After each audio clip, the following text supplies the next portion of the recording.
Halo teman-teman, aku Radita Atsmaina, mahasiswi pendidikan sosiologi di Universitas Negeri Jakarta. Di video kali ini, aku ingin mengajak teman-teman semua untuk melihat dan mendalami suatu fenomena yang terjadi di kehidupan para pelajar, terutama pelajar kelas 12, yaitu fenomena toxic productivity menjelang UTBK.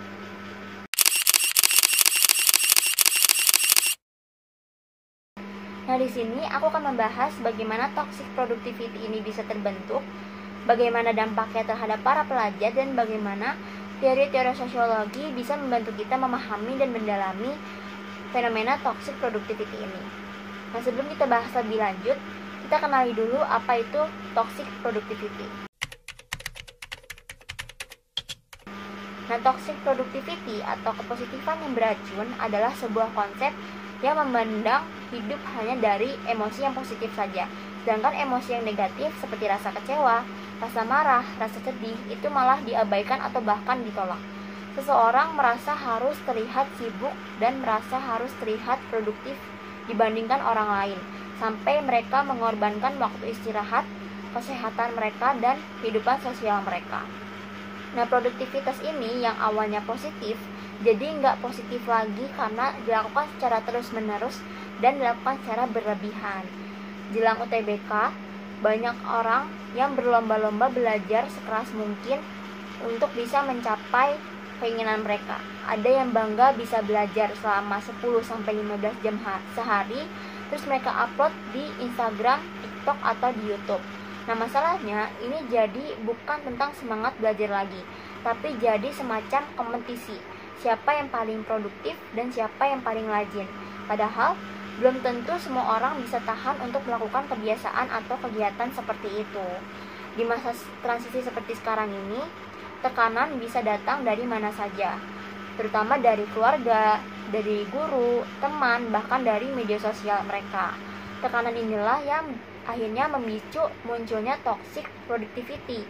Banyak banget teman-teman kelas 12 atau bahkan kita sendiri pernah merasakan yang baru aja lulus merasa harus belajar selama 24 jam. Belum lagi mereka harus ikut bimbel atau les. Mereka juga harus mengerjakan banyak latihan soal atau tryout karena ngeliat orang lain juga ngelakuin hal yang sama supaya bisa masuk ke perguruan tinggi yang mereka impikan. Padahal perlu kita ingat, setiap orang itu punya kapasitas, kebutuhan, dan kondisi mental atau fisik yang berbeda-beda.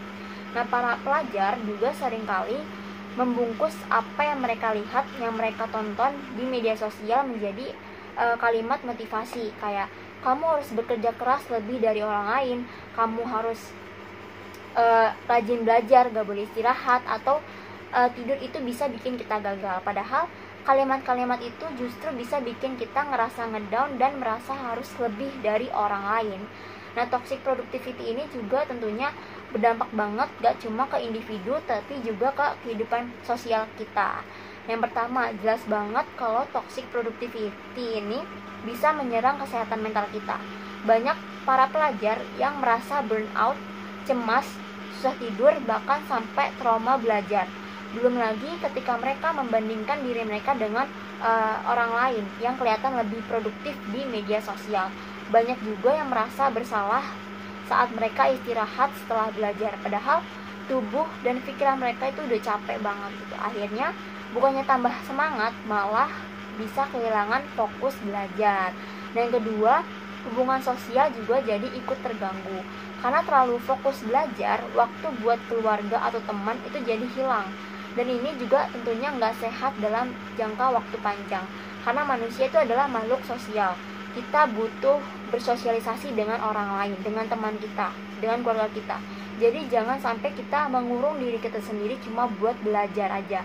Selain itu, lingkungan belajar juga jadi nggak sehat karena muncul persaingan antar teman, antar kelas, atau antar yang bahkan nggak dikenal di sosial media gitu. Nah, saling banding-bandingin diri dengan orang lain dan muncullah stigma kalau kita nggak belajar mati-matian berarti kita malas atau kita bisa gagal gitu. Nah, di media sosial ini bisa memperparah stigma tersebut karena seringkali kita cuma lihat sisi rajin dari orang lain tanpa tahu proses dan perjuangan di balik video konten-konten mereka. Yang ketiga, ada kualitas belajar jadi kadang suka menurun atau kadang suka nggak masuk ke otak kita gitu, karena terlalu memaksa, karena terlalu dipush belajarnya, otak kita jadi nggak sempat untuk istirahat, dan informasi atau pelajaran yang kita pelajari jadi nggak maksimal terserap gitu. Akhirnya waktu dan tenaga yang kita keluarkan untuk belajar terasa sia-sia karena hasilnya juga belum tentu sesuai dengan harapan kita. Ini menunjukkan bahwa belajar secara terus-menerus tanpa ada jeda atau istirahat ini bukan jadi jaminan bahwa kita akan berhasil ke depannya gitu. Justru hal ini bisa bikin kita jadi ngestak, frustasi, dan bahkan bikin kita makin jauh dari tujuan kita sendiri gitu.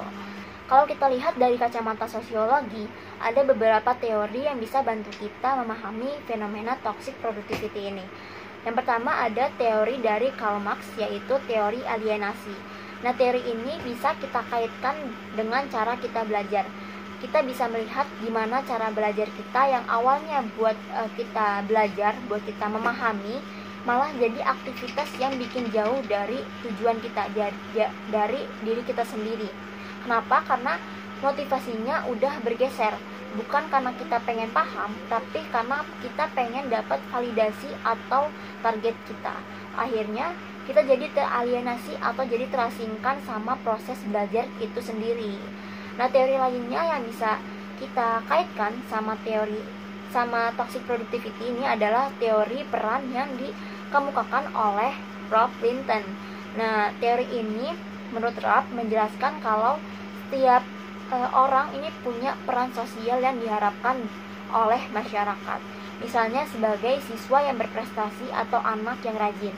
Nah, toxic productivity ini bisa muncul saat seseorang selalu terlalu fokus untuk memenuhi ekspektasi peran dari masyarakat itu sampai lupa akan kebutuhan diri mereka sendiri.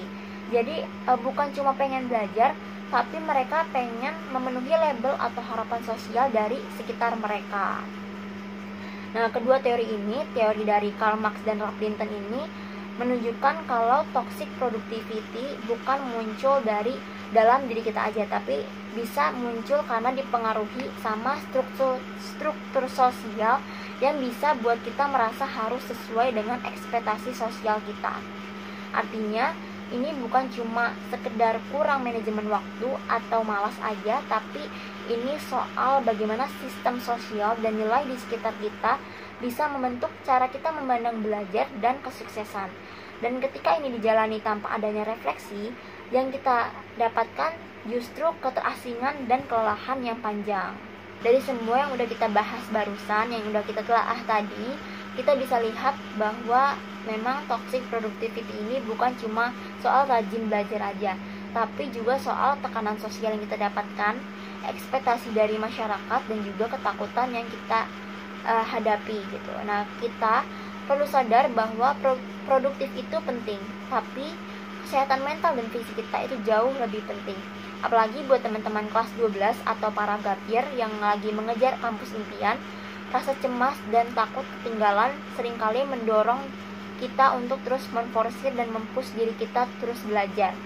Tapi penting juga untuk kita sadar bahwa istirahat itu bukan cerminan kita akan gagal di kemudian hari gitu. Nah, produktivitas ini memang baik, tapi kalau dijalani secara terus-menerus tanpa ada jeda atau istirahat, kita justru bisa kehilangan arah dan lupa tujuan awal kita belajar itu untuk apa, yaitu untuk berkembang dan bisa menambah wawasan tentunya. Jadi mari mulai realistis sama diri sendiri, jangan sering membandingkan diri kita sendiri dengan orang lain. Dan produktif itu boleh, tapi jangan lupa jadi manusia yang juga butuh istirahat, butuh sehat, dan butuh hidup. Baik, sekian, terima kasih buat teman-teman semua yang sudah mendengarkan video kali ini.